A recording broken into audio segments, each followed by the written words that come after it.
Hello, group. My name is Anthony Adams, and this week we are going to talk about aggression. First, we must understand what is aggression.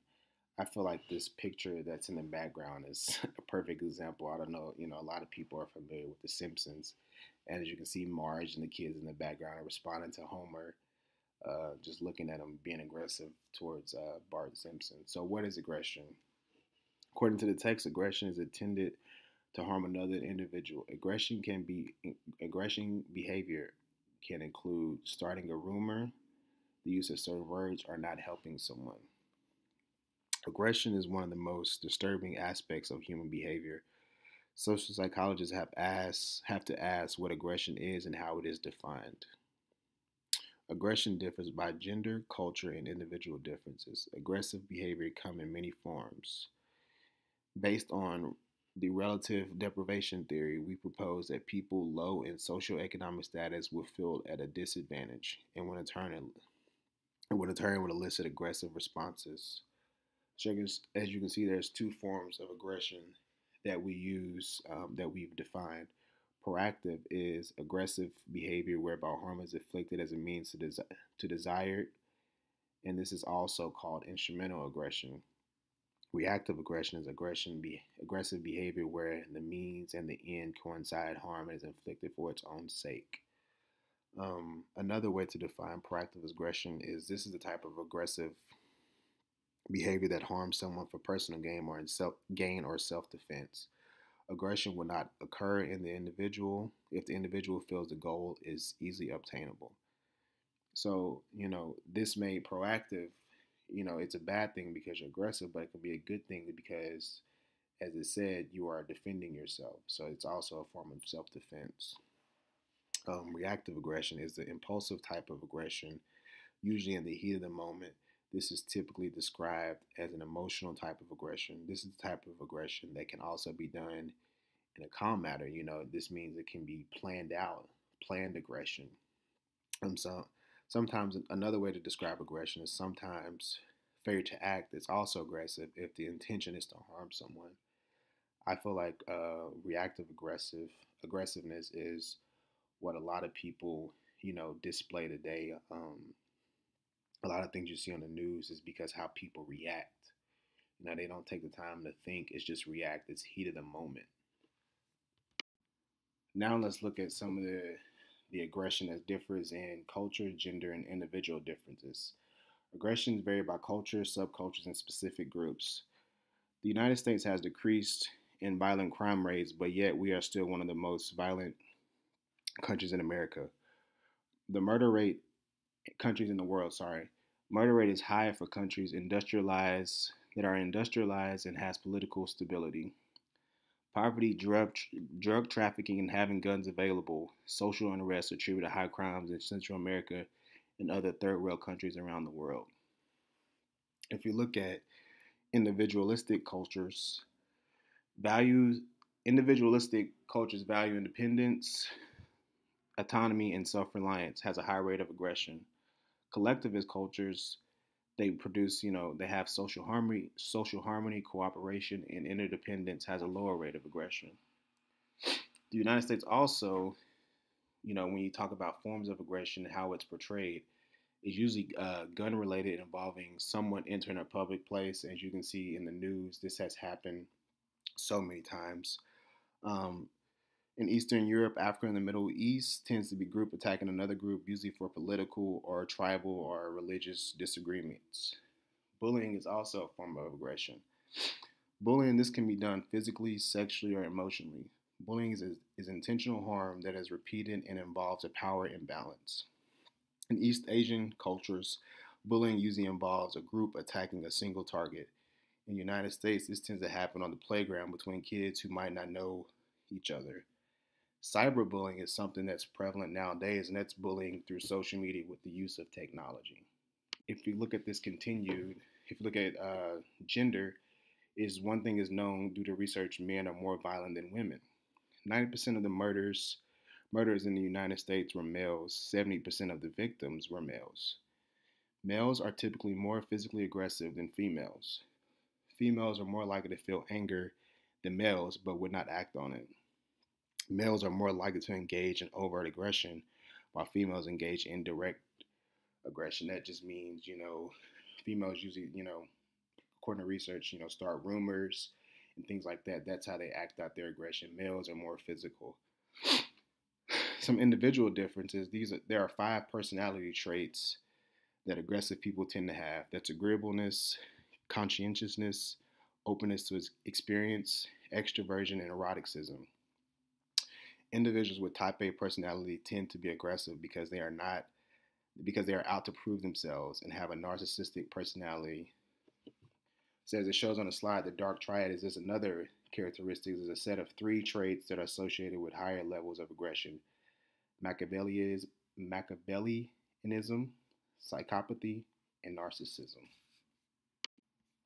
In this slide is just to show in 2017 a study was done by the FBI to see how often crimes happen in the United States. And when I first seen this, we have a table of this in the book. But when I first seen this, I was really shocked that these crimes happen that often. And just imagine the ones that actually aren't reported. That is a huge numbers. Now we're going to look at the origins of aggression. First, we're going to look at evolutionary psychology. It has been said that fighting increased the chances of attracting a mate and achieve status in a group. Aggression was a way that females selected their mates and would more likely reproduce with them. Aggression was also a way of determining manhood and status. Any threat to this would cause an aggressive reaction. So most men, in the prehistoric days, that was a way of them to show that they're the head, that the head of the household, or present a way for them to say, okay, this is how we're going to find my mate. If that's the only way that I can find my mate is being aggressive. Men would be aggressive towards men who they feel like were going to take their woman.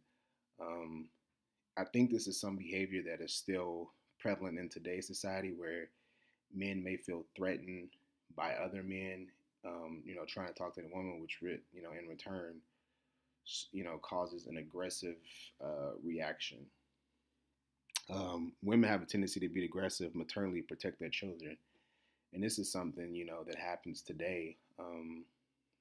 With even me being a 28-year-old male and traveling for work, my mother still tends to protect me because I'm the youngest. So that is something that's still prevalent in today's world. If you look at genes, there's been a lot of research on this, but we haven't been able to particularly find a certain gene that has been used for to to figure out aggression. Sorry, the MAOA gene has been linked to aggression. Identical twins are more likely to be aggressive compared to twins who only share part of the genes. If someone has high testosterone and low cortisol levels, this is a predictor of aggression. Serotonin in the brain acts like a brake. It keeps us from making impulsive decisions and has a low reactivity to aggression. Having low serotonin has the adverse effect. So if you have low serotonin in the brain, you're more likely to make those impulse decisions. Brain, thinking about going to the brain, that was hormone, sorry, going to the brain, abnormalities in the frontal lobe have been linked to aggression. Executive functioning is the cognitive abilities and processes that allow humans to plan and inhibit their actions. I decided to add this picture in here because I think it's a good thing that kind of ties into what we've learned recently. The great thing about mindless violence is that it encouraged the evolution of mindless altruism, which is something that we've learned in the past few weeks. And I thought this was good for evolutionary psychology because it shows that that's how men would act out their aggression. Because I'm assuming, if there was another picture, it would show that there were women around taking note, like, okay, this guy, this male showed his aggression, so he would probably be the perfect mate to reproduce with. Now we're going to look at the media and how it affects aggression. Are people inspired by the things that they see on TV? Early studies show that there was no correlation between what we watch on TV and what we may see, what we watch on TV and how we are, would act aggressively. They say that it was no correlation, that there were other things that would cause people to be aggressive, like things that are happening at home, just different other variables, not what they were watching on TV. Research by social psychologists revealed that media violence increased the likelihood of violent and aggressive behavior in the short term and the long term. This is contrary to what others have reported. The media desensitize us so we won't, so we can just be immune to what is happening on the television. So reduction desensitizes by reducing the emotion related psychological reactivity in response to stimulus. The violent behavior become a habit where we stop having a reaction towards the violence. They also use cultivation, the process by which the mass media, particularly television, construct a version of social reality for the public. This makes the world seem more violent than it actually is, which makes people more distrustful and in turn make us more aggressive. So this might be done by, you see in the media today, they make the world seem a dangerous place. Yes, it may be a dangerous place, but it's not as dangerous as others might be. And in turn, people start buying more guns and things like that. So that's how the media portrays that.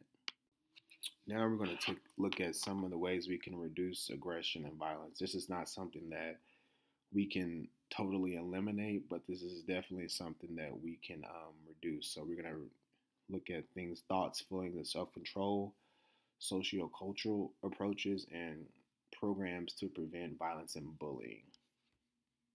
If we look at thoughts, this is improving intelligence and reasoning can help reduce aggression. Increased moral reason is likely to improve empathy. Social competence training and aggression control are other mechanisms. This is done through guided instructions and role playing. They are taught how to behave and how to respond to their feelings without becoming aggressive. It teaches us how do we respond in an aggressive way. We should be able to use, think before we act, express our feelings. Like, how does that make me feel before I react? In teaching us self-control so we don't react in that aggressive way right off the bat. We think about it and then we react. If we looked at cultural avenues, we improving the economy, healthier living conditions, and social support will lead to positive effects. Teaching and modeling nonviolent solutions has been a positive effect. Encouraging responses like humor and relaxation reduces aggression. So having having jobs, fixing our neighborhoods, fixing schools, just things that we hear about all the time in the news, could help. Just the small things that can help reduce aggression. There's programs to prevent bullying that are in schools. There's multi-systemic therapy has been a great treatment option for violent juvenile delinquents. This form of therapy addresses problems at the group level. This is effective because it understands family dynamics. It helps the juvenile or the teen establish routines, determine positive conflict resolution. It involves the whole family. That's just one of the things. It's a unit. The family is a unit, and without the family, the individual may continue to be aggressive. So this kind of therapy involves the whole family. And bullying prevention programs, the anti-bullying programs that they have in schools, have implemented in schools across America. This has helped reduce bullying by 20%. These programs include school supervision. They have parent meetings and trainings. They have classroom management and individual training. We must always involve the parents and post and enforce rules against bullying, train staff members, and develop intervention play just just to name a few. I think that this slide is just it just kind of sums up everything that we're talking about. Just that life is good. We've been, I've been talking about aggression, but just seeing this, the beach, and it's common to understand after all this aggression and find ways to cope with it, we can just simply say that just life is good.